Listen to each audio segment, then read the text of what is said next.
보통 이제 운동하시는 분들도 이렇게 많이 생기시는데요. 중년 여성분들이 갱년기와 관련해서 아무런 일을 하지 않았는데도 생기시는 분들도 많고, 실제로 아파 보시면 압니다. 주먹 쥐거나 힘을 주거나 가벼운 물컵을 쥘 때 혹은 양치질을 할 때도 이게 아파서 눈물이 찔끔 나다 보니까 원포인트 레슨 시작하겠습니다.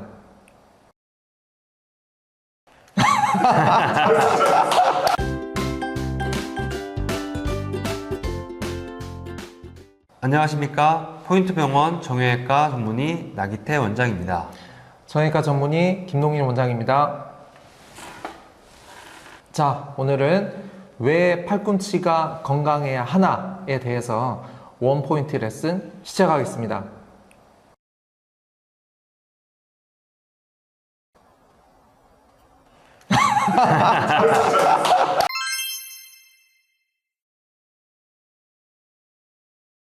네, 팔꿈치 통증을 호소하는 분들 연령은 사실 다양합니다. 20대도 있고요, 80대도 있고, 그렇지만 가장 흔한 연령대는 30대 중후반에서 50대까지가 가장 흔합니다. 이 질환은 남녀 성비가 비슷하고요.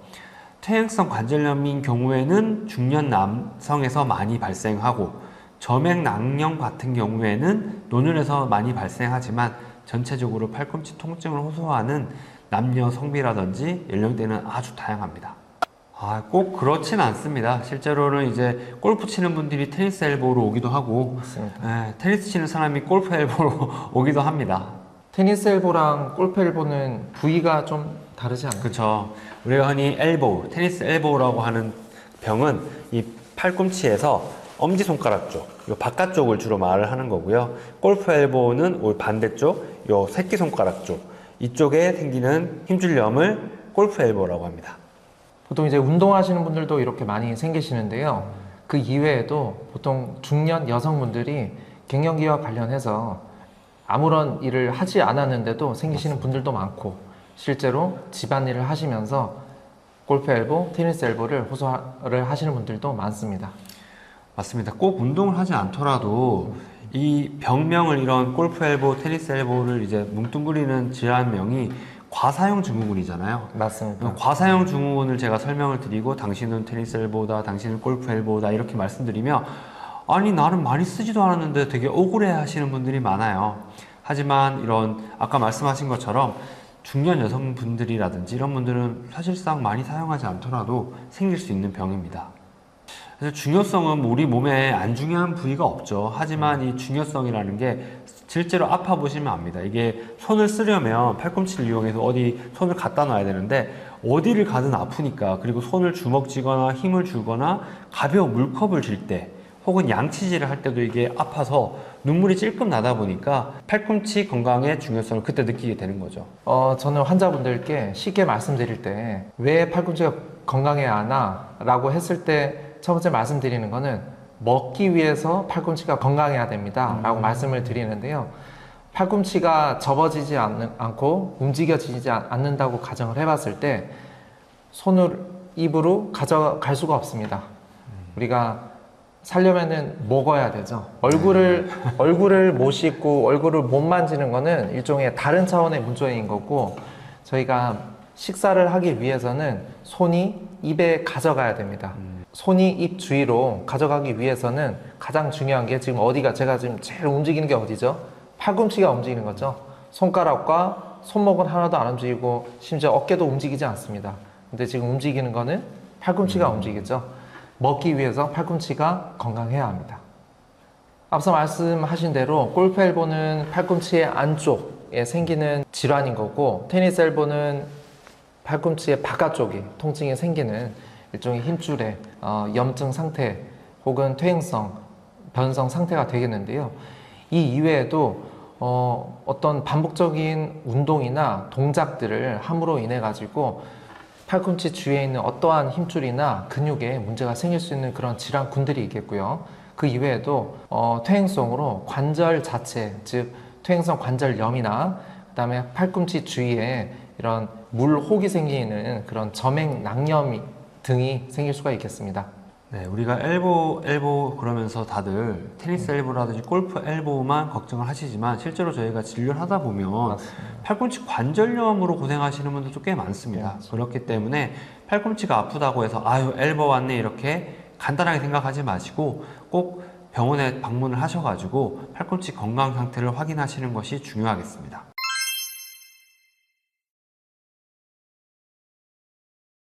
일단은 말씀드릴 거는 질환마다 다르고 통증의 양상과 기간, 그 다음에 정도에 따라서 구분이 필요합니다. 근데 근골격계의 단기간 치료 기간을 보통 2주 정도 저희는 생각을 하고 있는데요. 2주 정도 고려해 봤을 때 한 달 정도가 통증이 넘어가게 되면 그것을 만성 통증이라고 표현을 합니다. 그래서 급성기 통증에서 치료한 필요와 만성 통증일 때 치료한 필요가 다른 경우가 많습니다. 그래서 한 달 정도를 기준으로 삼고 환자분들이 그 이상 넘어가게 되면 이거는 병원에 가봐야겠다 생각을 해보시는 게 좋을 것 같고요. 통증 정도에 따라서는 본인 혼자서 자가 인내가 가능한 정도다. 그런 경우는 사실 지켜볼 수는 있겠습니다. 하지만은 그런 것들이 계속해서 재발이 되는 상황이다. 그런 경우에는 가까운 병원에 가보시는 것을 추천을 드립니다. 병원을 찾을 때는 일단은 본인 스스로 통증을 감내를 할 수 없는 수준에 이르르면 그런 경우는 병원을 당연히 찾으셔야겠죠. 그 이외에도 외상이 생겼었다. 외상으로 인해서 통증이 많이 심하다. 그런 경우에는 뭔가 구조물, 제가 말씀드린 구조물에는 인대, 힘줄이지만 그 이외에도 뼈도 있습니다. 그래서 뼈에 골절 같은 게 있을 수가 있기 때문에 그런 경우는 또 반드시 내원을 해보시는 게 좋을 것 같고요. 그 이외에도 어떤 전신 증상, 즉 열을 동반을 한다. 발열이 동반이 되는 팔꿈치 통증이 있다. 그런 경우에는 저희가 또 감염을 의심을 해볼 수가 있겠죠. 그래서 그럼요. 감염이 있는 경우는 굉장히 심각하기 때문에 이런 경우는 빨리 내원을 해보시는 것이 좋겠습니다. 다쳤을 경우에는 저는 네.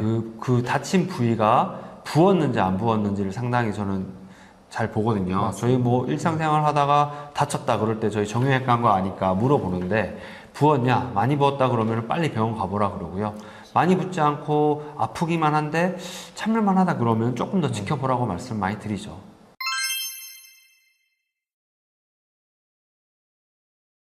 삼 단계를 거치게 되는데요. 첫 번째 단계는 휴식 단계입니다. 통증 유발을 하는 자세를 피하시고 혹은 약물이 있다면 약물을 복용을 하셔가지고 통증을 완화시키는 단계가 되겠습니다. 두 번째 단계는 재활 물리치료 단계인데요. 이때는 굳었던 관절 운동 범위를 회복을 시키고 굳었던 힘줄의 유연성을 회복을 하는 그런 단계가 되겠습니다. 이 단계는 일종의 도수치료 단계가 되겠죠. 그다음 세 번째 단계가 점차적으로 원래 있었던 일상생활 혹은 직장 생활로서 복귀를 하는 그런 단계가 되겠습니다.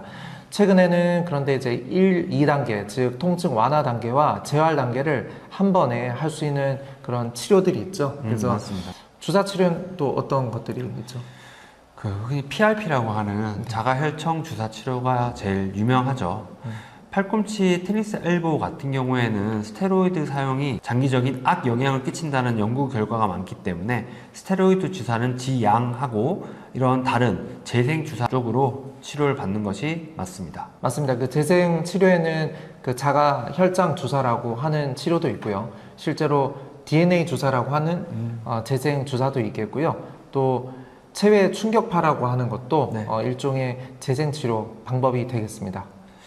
저 같은 경우에는 환자분이 이제 약물로 통증이 조절이 잘 되지 않는 경우에는 네. 빠른 시간 내로 충격파 치료를 적극 권장하고 있습니다. 맞습니다. 네. 좋은 치료죠. 네.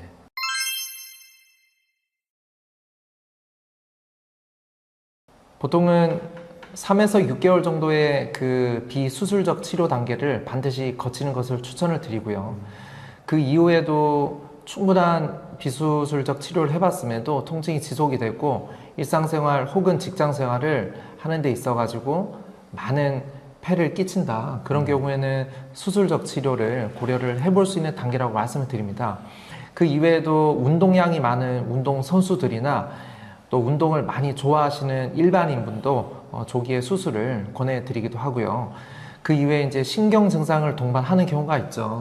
그런 경우 있죠. 팔꿈치 터널 증후군이라고 그 골프 엘보와 동반이 돼서 신경에 압박성 병변을 일으킬 수가 있습니다. 그런 경우에는 신경이 자극을 받기 때문에 수술적 치료를 또 권해드리고 있습니다.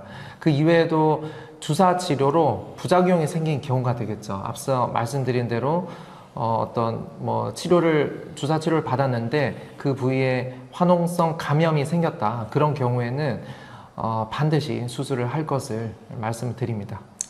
끔찍하네요. 그 주사 부위가 감염이 된다 그러면은 최대한 빠른 시간 내로 수술해서 후유증을 최소화해야 될 것으로 생각됩니다. 저 같은 경우에도 수술을 꽤 많이 시행을 했는데요. 수술이라고 해서 되게 무섭게들 생각을 하시지만 저희가 하는 방법은 관절 내시경을 이용한다거나 혹은 관절 내시경이 힘들거나 불가능한 사람들도 1cm에서 2cm 정도의 작은 피부 절개만 하고 시행을 하기 때문에 그렇게 무서워하실 필요 없이 내가 테니스 엘보우라든지 골프 엘보우로 너무 통증으로 고통을 받고 있다, 일상생활에 제한이 너무 심하다, 이럴 경우엔 전 적극적으로 수술적 치료도 권하고 있습니다.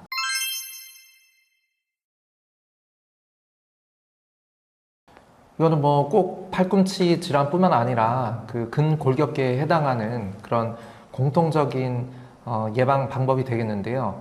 항상 중요한 거는 워밍업을 중요시 여깁니다. 즉 예열이 돼야 그 근육도 힘줄도 늘어날 준비가 되게 되는 거죠.